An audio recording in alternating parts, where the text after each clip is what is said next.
It's Radio Live with Mike. Great to have your company. Wednesday, the 22nd of March. Hopefully you have had an incredible day, no matter what you're doing. It's time now, though, to get up to speed with everything that's going on with employment. Max Whitehead from the Whitehead Group joins us this evening. How are you, Max? God, this is Wicked Working Wednesday with Whitehead. How's that? Oh, nice. I like that. And listen to that theme song. Man, Arnold, you did well. He did well, didn't he? I fought the law and the law won. It's just so great. It's a great intro for my little section here, isn't it? Well, you usually win, don't you, Max? Well, I like to, but, you know. And I'm usually fighting the law, so it's even better. How's your week been anyway, so far? Oh, pretty good. No, we're coping, you know. It's quite busy. There's a lot of hot stuff going on at the moment in my little world. Yeah. How's the boy who's overseas? The daughter overseas? You got a boy or a daughter overseas? No, none of them floating overseas yet, but maybe they can take a holiday. I'll tell them Mike says, when are you going? Yeah, true. Mike's shipping you out of the house already. They actually mentioned the other day, they call you my boyfriend. Oh, no way. Because I get such a thrill coming in here to be hanging out with you, buddy. Okay, yeah, hang out with your boyfriend. Is that what they say? Oh, yeah, nice. Oh, well, that's very cute. So what has been going on news-wise in employment? You know, we got this new piece of legislation a while back about harmful digital communications. Now, that's all about people sending terrible texts and awful. And do you know, I didn't realise this, there's 38 prosecutions happened already. Wow. So it's flying and it's going hard and they're really coming at you. So if you're out there, people, be very, very careful what you're actually texting and writing to people, because if it can be interpreted as you're actually, you know, inflicting a bit of emotional pain on somebody, you could be in trouble. 38 already? Yeah. Okay, that's and a that's lot. only been on just on a year. 6 months.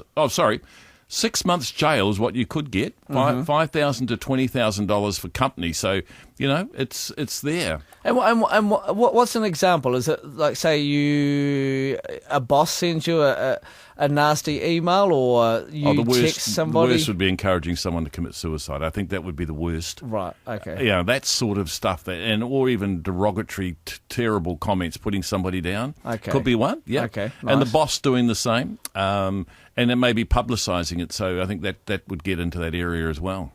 Do you have many issues, speaking of this, do you have many issues where employees would post something about a company online on their personal Facebook page, and the ramifications that happen from that? All the time. Oh, right. Yeah, Facebook, they're actually on their own private Facebook, so they put out a public notice, God, I'm sick of this job. Yes. My boss is an AH, you know, or whatever, and the boss gets hold of it. And, of course, they can take action now. The courts have dealt with this already. So if they do anything that brings the organisation in disrepute, well, the boss can sack you for it. So you be careful what you say. You know, because that's what happens. You get home and you're angry. You vent on Facebook before you know it. Well, you do it at home with the door shut and make sure the phone's off. But then everybody sees what you post, so probably not wise, is it? No, you do it at home. Shut doors. Look, the other thing coming up is the annual leave accrual. You know, the calculation they've been getting wrong. Evidently, that's still going on. Okay. So some people, you want to check if you're particularly if you're shift workers or doing not a normal week's wages, not working a normal week. So you're not the Monday to Friday worker. You really want to check, because some of the calculations by the computers are not doing it right. Okay. And the other thing, it's hard for people to check that, though, isn't it? Well, it is really. I suppose I'm going to get myself a lot of work here. But, yeah. But I think you can actually ring 0800 20 90 20, which is the Department of Labour, what do they call it, MIMBY. Yeah. And you could probably ask them to do it. And I'll do that. Sorry, it's 0800 20 90 20. And just ask them advice in that regard, because it's I got quite a shock to know it's still going on. I thought they'd put a stop on it. But to have commercial software which is available to employers that actually isn't operating right, well, that's pretty much a big concern. And it does all add up, you know. If you've been having the wrong calculations for a long period of time, it could be either A, some extra days off for you, or B, some money in your back pocket. Now, the other thing, Mike, on this same vein is NovaPay. You remember we all heard about NovaPay forever, went on and on and on. We all got sick of it. Well, it's still going. I had this poor woman ring me today and said NovaPay have just said to me I owe them this money. So she said, I went back to them. I said, I don't think so. I checked when I left. You know, she didn't work at the school anymore. And then they said, and she said, can you send me any proof that I, whatever days I was supposed to have worked? And they said, no, you go to the school. So she goes to the school and they said, well, you got to NovaPay for that. We had done anything about it. So she's in a quandary. But what I'm just going to say, folks, is I gave that lady, in fact, I helped write it for her. But what you can do is ask for your wage and time records. And because what NovaPay said to her, we're going to start prosecution on you because you're not paying. That's not true. They've got to give justification for it, and they'd be struggling to put up a case. So you watch being bullied by some of these people, And if you want to know more, you can always give me a call back at my office, or give someone a call who'd like an occupation like mine who might be able to help you. Nice work. Oh, that's insane that NovaPay issues are still going on. Still, how many years has it been now? Well, I think they're discovering that some people, may be overpaid, and this is what this allegation was. But this young lady, she was terrified, but she swore that, no, I wasn't overpaid. Honest, I checked my pay. Honestly, I didn't. But anyway, we'll find out. Well, no, and it's interesting, isn't it? NovaPay go, no, you prove to us that everything's legit, and you say to them, well, you prove to me that I owe you money, and everyone's throwing their hands in the air. Yeah, so. and you know what the onus of proof lies, and that's a technical term in the courts use all the time. Who's got the onus of proof in this one? It stands with NovaPay. They have to prove that they gave an overpayment. So the wage and time records, what employers don't do is talk about when someone attends work and when they don't attend work. So that's where they're going to struggle probably to prove this. But it'll be interesting. Yeah, no, interesting. Oh, well, thanks for that roundup of employment news matters. Max, always on top of everything, which is fantastic. Now, over the next 45 minutes, Max is going to be here. You can use his services. You can ask for some advice. You may have an employment issue going on. You may have some extra days that you haven't been paid for and you're fighting to try and get them paid. Maybe you've just had an argument with the boss over the time that he owes you, or it could be very simple, like a car issue with work, a contract issue with work.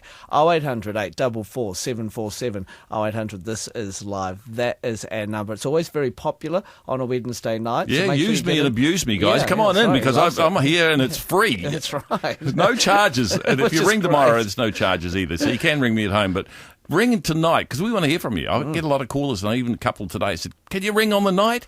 Mike's a bloody better guy than me. You want to talk to him? He knows lots of stuff. Nice. Okay, Yeah. cool. No, ring now. Get in line, and we can put your questions to Max. 0800 844 747. I fought the law and the Law law one. won. Yeah, such a good song. I Isn't it? reckon. 13 past 8. It's Radio Live. Back with You Be the Judge in just a minute. Fantastic to have your company this Wednesday night, 16 past 8. I'm a little bit flustered again tonight because I have been emceeing the volunteers for the World Masters Games. Do you know much about the World Masters Not Games? at all. 25,000 athletes. Wow. From over 100 different countries. You've been seeing 25,000 people today. Well, no, they're not here yet. But what we need to do to Yeah. run an event like that, because it's kind of bigger than the Olympics, this type of event, you got to get volunteers. So we've had 3,500 volunteers go through training schools over the last 4 days. You've got to break them into manageable groups. But I'm so surprised at how many people put their hand up to volunteer, and it's so nice. Isn't that lovely? Isn't that good? That's real decent Kiwis out there that are actually prepared to give up something Yeah. for the good of our community, and I just think that is terrific. Isn't it? Yes, and they don't get paid for it. There's no there is a contract, but they get fed and they get watered, but there's no money involved. And I think that's what really age group nice. is it, Mike? The World Masters? No, they're volunteers. Well, they're from 18 upwards. The oldest competitor for the World Masters, by the way, 101. No. Yeah, and she's coming from India. Isn't that incredible? What would she do? She's doing javelin, 100 metres, 200 metres. No, She's doing a really? whole lot of different sports. She holds the world record for her age group in the 100 metres. So someone 100 years of age can throw a javelin. Yep. Well, she's going to. So Frank, I'd lucky to get something across the room here, let alone bloody... God, that's amazing. I know. Where's she from, India? She's from India. So that's what I've been doing in the last few days. But I just wanted to say thanks to all the volunteers that have put their hands up Absolutely. and that have come forward. It's really good. Much like you when you phone us. Really appreciate it. Kevin, good evening. How are you? Hey, Kevin. Yeah, not too bad, yourself. Yeah, good. What's your issue? Currently we're going through a redundancy process. Yep. What I understand, they're doing the process as the process should be done, asking for submissions of saving the company and rah-de-rah-de-rah. It was a foregone fact. We all knew it was coming in bits and pieces. Right. But my issue is that I'm currently in an apprenticeship and with, a couple of other boys in the company. Yep. And things were said that those fees for the apprenticeship would be covered. What's that mean, Obviously- covered? Well, the company would cover those fees, Oh, the fees, right, yep. but we've, taken those words in goodwill and not had those things written down. So, yeah. These would be tutorial fees, would they? Like fees and cost of getting books and things like that. Okay, go on. Well, just going to class and bits and pieces. Sure. when we were going through the process, we brought it up in the meeting, and apparently minutes were taken. I don't know how well the minutes were taken. I haven't requested that yet, but I'm just wondering.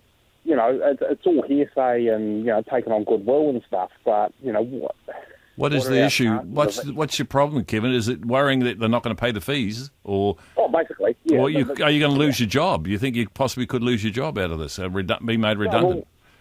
Well, we are redundant. We're in our final 2 weeks. Oh, right, you are redundant. Oh, okay.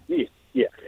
And so how much are you talking about in regards to fees? You talking about future fees for to continue your apprenticeship, or? No, past fees. Okay. Completed fees. So they haven't paid them yet?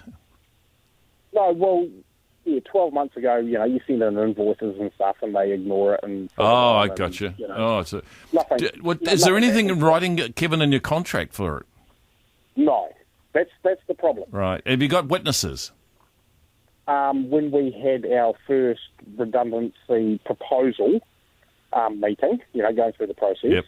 In front of, the staff and the HR lady. So have you got three or four people that could vouch that was promised to you? I have only myself and the person who promised it, but at the actual meeting, there was, a whole bunch of witnesses. All right, Kevin, let me get to the point. What you need to do is to get those people to put it in writing to you. But nobody in management said that they weren't going to pay those fees, or that was never going to happen. So it wasn't mentioned at all, or it was mentioned? No, it was okay when I handed over the full and complete invoice. Right. And nobody said that this was unacceptable, or we never agreed to that. Okay, so it's a bit vague.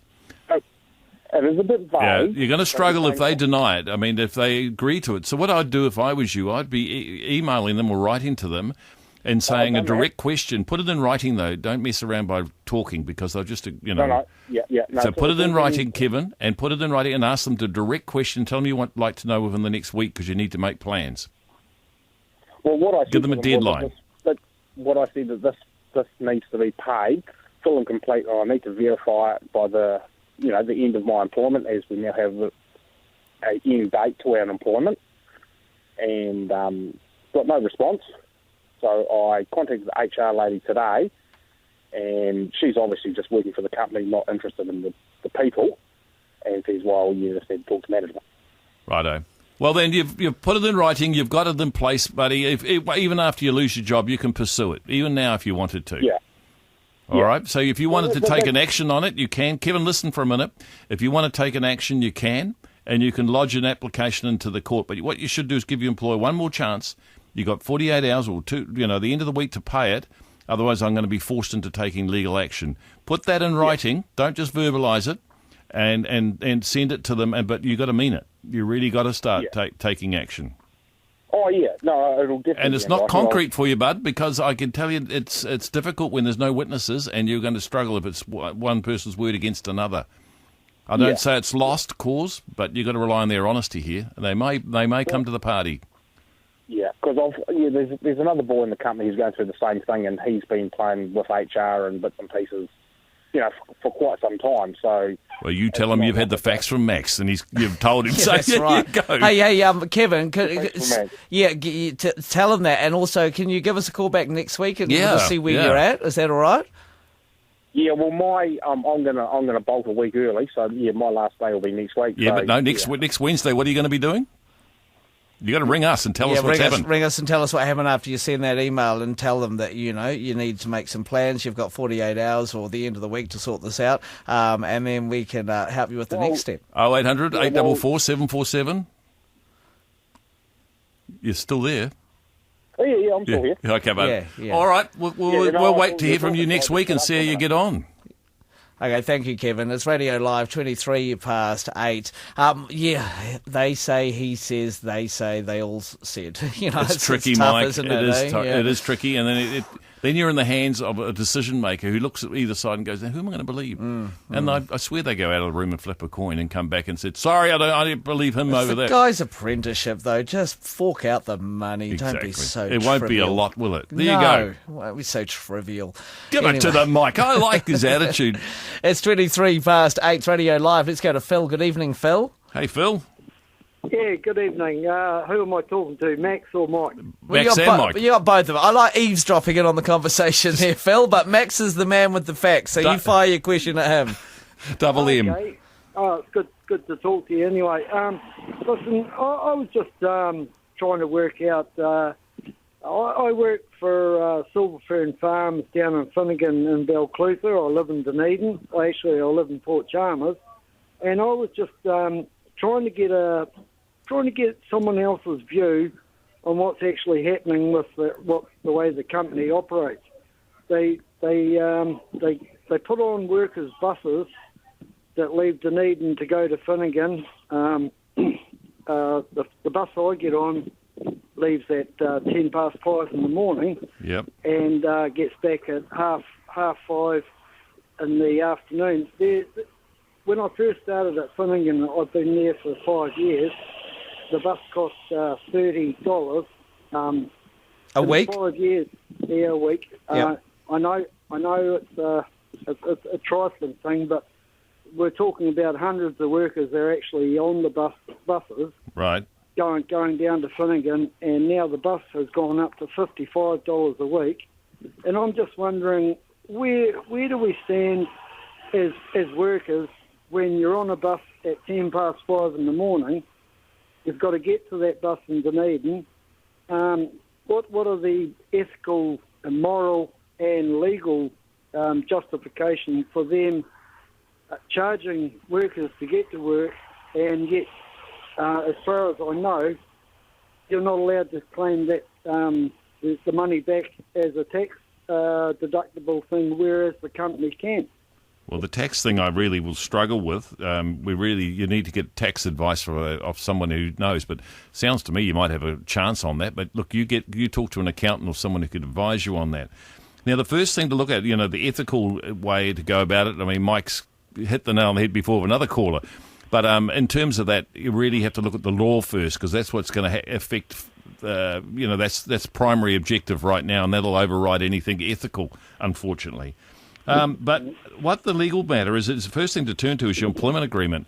So when you first started working for them, I wouldn't mind betting you had a letter of appointment and an employment contract, and somewhere in there did it say that they would provide a bus?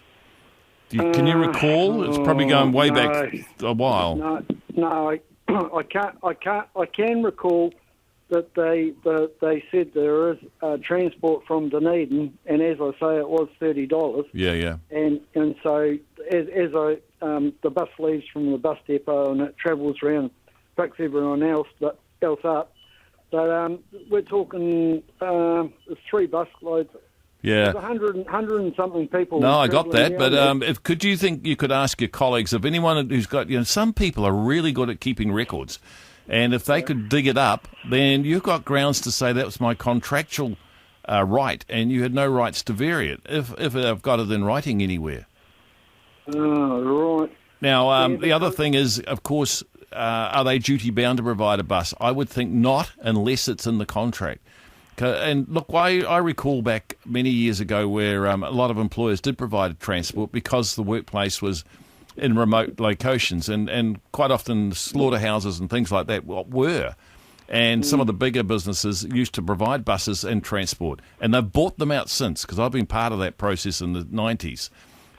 They used to pay workers a big bulk amount of money and say, well, that's the last of your allowances, or we won't provide a bus. You drive. I think that's what actually happened. But what we've got in Dunedin is we've still got a company called Oceana Gold, and they transport their workers up to Macraes to work in the gold mine up there. And as far as I know, they don't pay for the bus. And I think I wouldn't swear on it, but I think they get a travelling allowance. Yeah, but the trouble, Phil, is you can't compare with them because it's a different employment contract. So you're really standing alone with you and Silver Ferns. Yeah. So I've been on to the union about it. Yeah, what are they saying? Well, they're sitting on their hands. They don't really want to know about it. Oh, for goodness sake. Well, this is hopeless, but all right. Well, look, if you can dig up something, you give me a call, and I'll give you my phone number, 0800 247 9393, and I'll help you out. Nice work. Thank you so much, Phil. Good luck. My mum and dad work for Silver Ferns as well. Yeah. And they've been going through an issue recently with miscalculated overtime. And there's a big lawsuit pending. Ooh. And they've been trying to get it. And mum and dad, well, for mum in particular, it means quite a healthy sum of money that she could be entitled to. But there seems to be a lot of toing and froing, and it's gone on for quite some years. Is the unions handling it? Yeah. Okay. But I think they've come to some sort of arrangement, but then it was rejected by the union, so it's back to square one again. But everyone fighting for the money that they are owed, and that's what we like. I thought the law and the law won. That's right. We should have that playing in the background all the time. All the time, I think. Yes, Yeah. if you want the facts, come to Max. We've got another phone call to get to and another text that has just come in, so join in the conversation tonight if you wish. 0800 844 747. Here, don't miss. Get in now before you miss your chance. It is 8:30. Thank you very much, Araha. How are you, by the way? You good? Really good. Good. She does look good too. Doesn't Look, she? big smile on her face. You never have any employment matters for Max because you're always just so happy working here. Not on record, no. What a good answer that is. New Never, Zealand's best newsreader just made a comment. never make comment and never write anything down. And by the way, you're famous on my Facebook. Oh dear. Like- Oh no, yes, I Yes. did see a few stalky posts there. Yeah. No, I'm Me just- giving her a kiss on the cheek and then a mouth wide open like, what are you doing? And all my friends are going, what the heck What are are you you up to, doing, Max? Yeah, for goodness sake, leave that girl alone. There's an employment law question. Actually, can I be honest and say that I come here and I am happy? Nice. But with stuff at home, I've got a cat with chronic kidney failure at the moment. I've not had a lot of sleep. Oh, poor And a baby, really yeah. dodgy cat with bad breath. It's like being a mother all over again. Oh, you poor thing. No. Thank you. I do appreciate that. But I'm a bit on edge. So, Okay. you know. Thanks for the It's warning. amazing Put how it, put it close- this way. Anna, you never told me that. Put it this way. The tramadol's looking good. Put it this way. I drove into work today and I was listening to John Key's speech and I thought the whole thing was hilarious. So there's a level of my... You Right. thought a political speech was hilarious? It there was you go. funny. It was funny. hilarious. I'd like to have a listen actually now. Well, actually, I only heard a little bit of that because I was working elsewhere, We'll moonlighting. find it for you. Yeah, can you? That'll be Yeah. good. I think there'll be a lot of people that are probably So driving. So or many been dad at work. jokes. Oh, was it? Max is going to love it. Oh, good. No, we'll play I'm that good for at the you. dad after jokes, 8. you're right. Yeah. Good stuff. But I'm a fan of John's. John, I want to say on Radio Live, goodbye and thank you. Nice. Thank you very much. You've been a cheerful, honest, good guy. I thought so. Nice. Okay, good work. Max, Nice. honest? He pulled the ponytail. Come on. It really happened. Who cares? I kissed you on the cheek. Maybe him and I should be in the same political party. I don't know. Well, there's another conversation. Thank you. Yes, Thank yes, you. yes. I think that is another Thank you. conversation. It is 28 to 9. Okay, 0800 844 747. Jamie joins us now. Good evening, Jamie. How are you? G'day, Jamie. Bad. Yourself? Yeah, good. How's your day been? All right? Yeah, not too bad. My sort of thing was I was ringing up regarding people that are on salary. I I'd like to understand think that you I have- leave having made... Sorry, that was just John Key interrupting. Sorry. No, that's all right. No, yeah, my thing's sort of people that are on salary, regarding you've got X amount of stipulated hours in your contract for salary, and in my case, my question is when you work over your hours and salary, say if it's X amount, we'll just say 40 hours, and yet you're working a 60-hour week, and there's nothing in my contract to state like any extra hours to be paid, or vice versa. If I work under my hours of, say, 40 hours, Yeah. then how do I pay that back to the company? And now I've been sort of put in a position where it's not in my contract, but has been stated that it comes back to me in days in lieu, or vice versa. I owe them hours in lieu. Now, my question is, where do I stand when it's not in my contract? That's it's really an interesting question because the old definition of salary, and this is the colloquial understanding of it, was you just got paid an annual salary and you worked the hours necessary. And then after a while, people were expecting 40 hours and you work overtime if required, and that would cover your salary. But what you said to me before, and I took particular notice, was the hours are stipulated in the contract. Did you say like 40 hours? That's correct, yeah. Yep. Well, then your employer is bound to that. He can't ask you to do any extra or any. Well, you got less, so you're probably on a winner there. But 40 hours is what you got to do, and 40 hours he's got to pay you for. You are expected, however, to turn up for work and to work 40 hours. I mean, you've just told me before that you worked under it. No, like it could be a case where it could be half an hour here or there in the week. You know what I mean? It's not like every day of the week. It's it could be a once a month. You might work under your hours or something like that. Something to bear in mind, though, Jamie, is what the courts have said. If you're ready, willing, and able to work, those three things, and they haven't got work available for you, and you're on a salary, you should be paid at the salary, irrespective. Right. So if they say go home early, a bit of not advice, but sort of regarding hearsay that anything over your stipulated hours were to now be paid as an hourly rate, but that's again not stipulated in my contract, so it could be just hearsay. Well, the verbal word can be deemed as an additional part of a contract as well. The employer can always drift back to the word of the written contract, but if they've given you an undertaking verbally, you could claim it as contractual. Right. You can claim it as contractual. And of course, the precedent still, Jamie. They've set a precedent of it, and they've been doing it. You've got evidence of it. What the courts say to that is you've got a right to expect it thereon after. You've got a right to expect to be paid, extra hours for it. Because my main thing is regarding the loo, the days in loo. Yeah. It's not stipulated in the contract, but yet I've been told that I owe a couple of hours in loo. But to me, if it's not in my contract, if I work 60-hour week, they get 20 hours free. If I only work 30 hours a week, well then that's 10 hours free to me. So it sort of balances itself out over the year. See where I'm coming from? And is that what's happened in the past, Jamie, or they've just changed recently? This is just for a certain few that are within the company. It's not the whole company that has this rule. This is why I made the phone call when you arrived on the radio station, because just to get a bit of advice on where I stand there, Well, and again, as I give advice all the time, you've set the facts out and put it to your employer in writing and ask a polite question. Just do it, say, look, I've had this right. This has been my right for years in the past, and this is what I'd like to know, and there's been a change.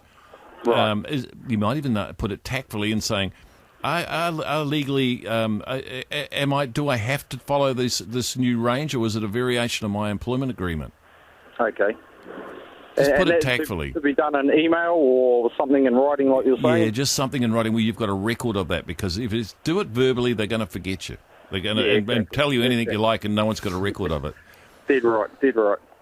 I really appreciate your help and your opinion and advice, and I'll look to pursue that within the next day or so. Well, again, like Mike said before, ring us back next week and tell how you get on. Yeah, follow us up, because we love it. Because what you're doing, Jamie, is that you are probably the voice of other people that go through a similar situation. So we like to follow and see what happens, so we can all learn together. And I feel for you, because I know what it's like. I was on a salary for years, and you do. Some weeks you work 70 hours, some weeks you do 30, and you just kind of assumed that it was all a bit of give and take, it would all even itself out. But if they're starting to go, well, we're calculating the hours that you don't work and the hours that you do work, then it changes it up slightly, doesn't it? Absolutely. So, good on you for looking after yourself, Jamie. There's thousands and thousands of salary workers out there, so thank you, Jamie. Nice. Good work. That's the reason I rung, because it seemed becoming a more frequent issue, similar to the whole casual word, so I thought I'd just make the call and see where we went from there. No, we really appreciate it. Let us know how you go. Really appreciate the call. It is 22 to 9.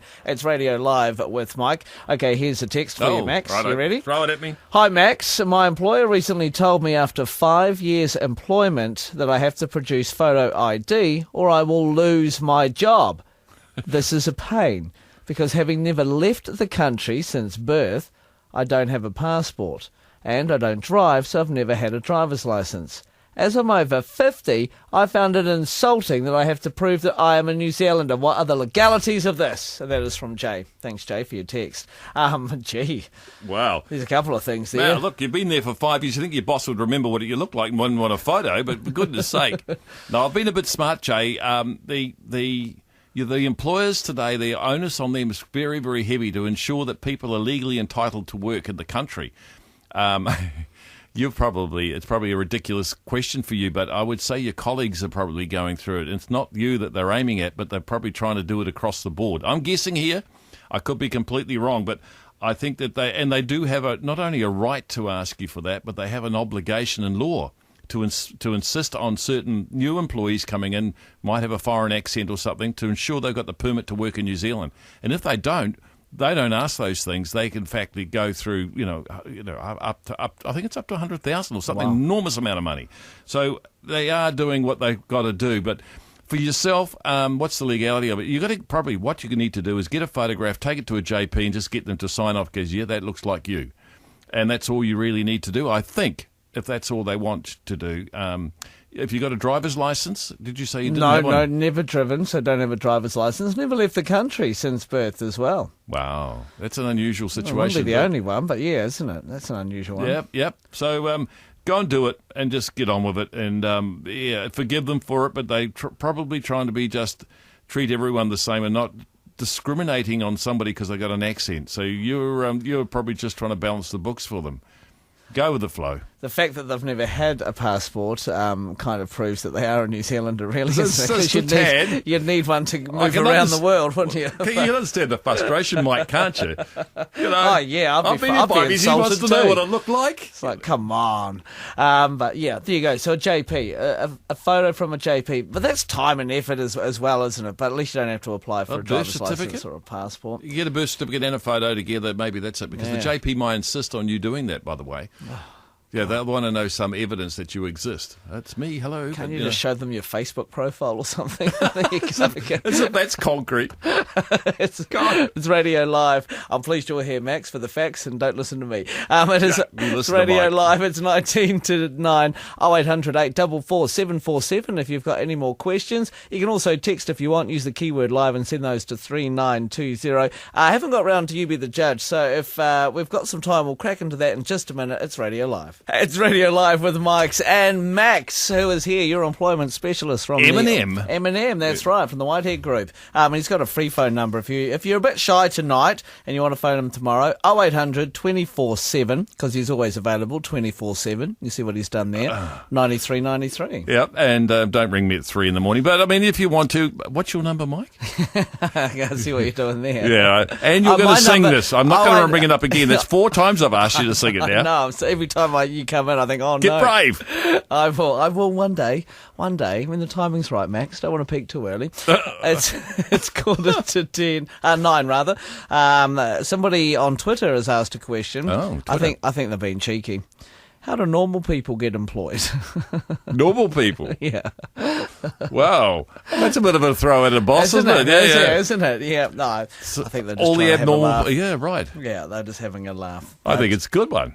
But thank you for sharing that on Twitter. That's another way you can get hold of us too, by the way. You should follow Radio Live and download the app while you're at it, Rover. You can get Radio Live 24/7 on Rover. Okay, You Be the Judge. This is when we put to you a situation that has occurred in an employment issue, and then you can tell us what should the ruling be. This is real life drama, everybody. All right, so no names. Oh, yeah, let's bring it on. Oh, yeah. okay, cool. Yeah, no, it's a real case. Is it a real case? It's been and gone, and we'll give the decision. I just looked at the decision. Oh, right. Hang on, I'll fold it over so I don't read the rest of it. Right. Okay, because I like to play this game. You can play this game at home too, okay? So listen to what has happened, and then you be the judge. It's a game to you, and you be the judge. You tell us what you think, because we want to hear from you. And this is a game to you, but what? Look, I always say this all the time. The judiciary is supposed to reflect what the public want to happen. And I don't think they do it very well. I'd like to hear what you believe should happen in this situation. Should we fire up, Mike? Yeah, where you go. All right, off we go. There's a Mr. Brokenshire, and he worked for Spotless Facility Services. And we all know Spotless, they do catering and cleaning and all sorts of things. But he's at the Ohakia Air Base. That's where they worked. Now, he was a supervisor. And just before he had a toolbox meeting, for those people who don't realise it, every day, sometimes even once a week, they have a toolbox meeting for everybody. It's usually health and safety, but they cut through a whole lot of stuff. Anyway, Mr. Brokenshire, before the meeting, circulated a letter. And now in that letter, it says that all trade vehicles were not to be taken off site outside working hours. You got Right. that? Vehicles, eh? Oh, they're always a bugbear, aren't Well, they? yeah, and outside working hours. I know how to roar off, and so I can imagine what they were using them for. But evidently, in that meeting, it upset all the trade staff. And they become, and Mr. Brokenshaw described it, openly hostile. They started cheering, jeering, shouting, swearing, finger pointing, and making catcalls, jeers, and verbal abuse. He claimed that he copped all this. And there was some swearing at him. Okay, so he's the guy that sent the letter round. Yep. And then they had the meeting, and everyone's giving him a hard time. This is what he said. Okay. And so he did acknowledge that he swore back at them twice. Right. He did say the swear word and told them they ought to grow up. Right. And so he obviously gave a bit of it back as well. But he got that upset in the end. He couldn't get sort of through to them. He left the meeting, and as he left, they were cheering and hooting at him. He got in his car and drove off at speed. In fact, he breached the 30-kilometre-an-hour speed limit inside the base because he obviously was upset.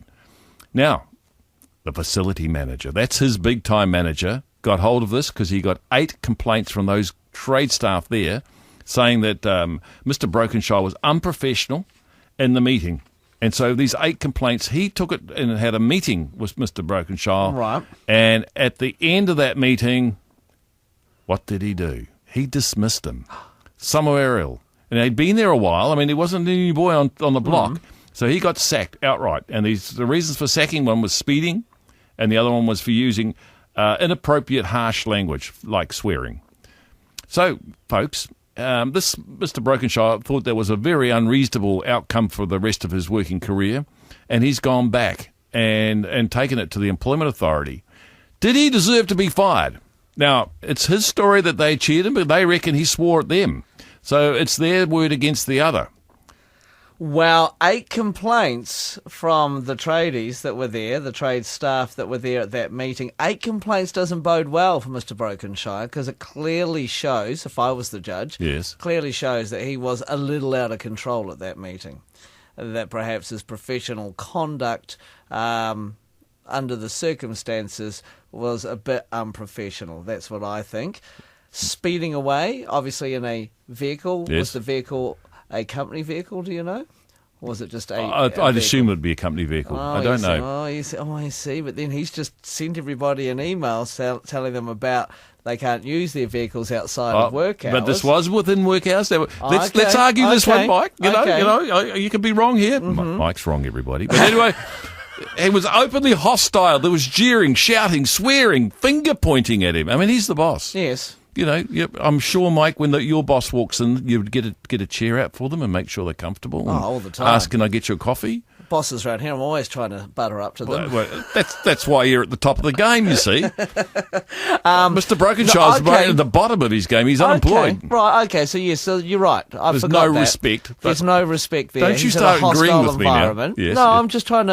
I'm just trying to picture the scenario in my head. got his eyes shut, I'm folks. trying to work out whether or not he was justifiably dismissed. Right. Well, I mean, That's a tough one. yeah. That's a really tough one. Well, yeah, and it all depends what actually happened on the day. Okay, well, this is what I reckon, okay? Because you Go can on. join us as well, 0800 844 747, 0800 This Is Live. I reckon he was justifiably dismissed. Whoa. That's what I think. And we got 9 minutes, guys. Give us an opinion. Go against Mike if you want to. I don't mind. He won't mind I either. will be right in this. I will be right in this case. If I was the judge, that We would be will my see. ruling. What did the judge What are you actually wagering do? on it, pal? Coffee? Yeah, coffee. There you go. There we go. But You got to sing my. I tell you what, you sing my phone number next time we're in. Definitely. Okay, deal. If you're wrong. If I'm wrong, okay. And if you're right, well, there's no consequences to me. All right, that sounds really fair. I like those sort of See why bets. you're an employment lawyer. Okay, it's 9 to 9. It's Radio Live. You be the judge. Let us know what you think happened. 0800 844 Should he been sacked or should he not have been? It's Radio Live. It's Radio Live with Mike and Max. It is 5 to 9. Open line talkback after 9 o'clock. I just realised my phone's been on all this time. Has it? I could have been ringing. Oh, you're shouting the Bears then. Right. That's what happens. Oh, no, you're on. You've got to shout. You're going to lose this bet, don't forget. That's right. I don't know yet. Nobody's agreed with me so far, which is a bit disappointing. You can phone us 0800 844 747 0800. This is live. You be the judge. Mr. Brokenshire claimed he was unjustifiably dismissed from his position with Spotless Facility Services Limited. And Mike reckons rubbish. Mm-hmm. He wasn't. Well, he sent out a letter to all his staff making sure that the vehicles were not to be taken off-site outside working hours. There was a bit of a meeting. They have a toolbox meeting. That's when they just catch up with the day's events. Yeah, and all the major things, health and safety and all that. Yep. And obviously the contents of that email were discussed and people were a little bit upset. Totally peed them off. Openly hostile. They were jeering, they were shouting, they were swearing and finger pointing. Mr. Brokenshire admitted that he twice swore at the trade staff and he suggested they grow up. You can see how that would happen. Oh, absolutely. Oh, shut up, you lot, grow up. It would be an exciting meeting to be at. I guarantee the guys actually loved it. But then they go and dobbed him in, though, didn't they? Yeah, they dobbed him in. Yeah. And then eventually Mr. Brokenshire lost his job because he sped away from the scene, breaching a 30k speed limit. He was hostile at the meeting and 8 complaints were received. You be the judge. Jono, good evening. How are you? Jono. Yeah, good. Thanks for giving us a call. What do you reckon? Look, I think there's a lot of extenuating circumstances. I mean, back to front, you can go speeding at the driveway is a serious misconduct issue, isn't it? Yep. For safety reasons. Yep. Also, you got to look at, has he got priors? Has he done this sort of thing before? No, I think there's a clean record there, Jono. Good question, though. Damn good question. Yeah. And is he skilled enough to be in this position? I mean, is his management skills up to par? Has he delivered this news in a poor way, which has led to these guys kicking off? Well, Jono, you're onto it because it appears not, because he actually couldn't control that meeting by the sound of it. Well, so what do you reckon, the judgment? He was dismissed. Do you reckon that was fair or not? I think if it's got a clean record, it should have gone a bit more towards maybe disciplinary action and maybe upskilling his management skills. That way he'd have a bit more control over his crew. Nice work. Okay, Oh, Jono. very good. Well, I tell you what, time is just Good. about up. Naz, what do you reckon? Was he justifiably dismissed or not? Nah, I don't think he was, but there's a lot of reasons why he was dismissed. One, he's the boss, and so he has to set the standards for the workers. Good point, yes. So they were doing it on purpose, to try to get him to be how they were, and so he came down to their level.